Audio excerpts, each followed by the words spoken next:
Hey everyone, it's Nurse Sarah, and in this video I'm going to do a quick review over the antibiotic class Oxazolidinones. So let's get started.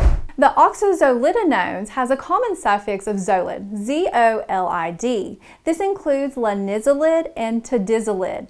Now what does it target? It only targets gram-positive, such as MRSA and VRE. So it's really helpful in treating those complicated infections of the skin, the bloodstream, and the lungs, like with pneumonia. Now how does it work?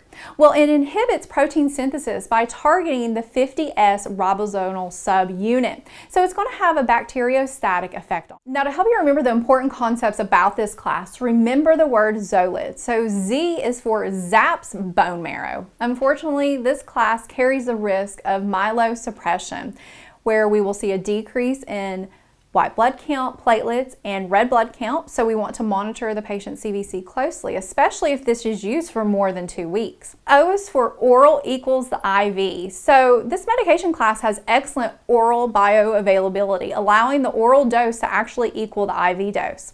You want to look for neuropathy. There is a risk of peripheral and optic neuropathy with long-term use greater than about 28 days. So assess their vision and their sensation. It can also interact with serotonin meds, so you want to avoid SSRIs, SNRIs, and MAOIs because we can experience serotonin syndrome. And if this develops, you'll see fever, sweating, tachycardia, and hyperreflexia and tremors in your patient.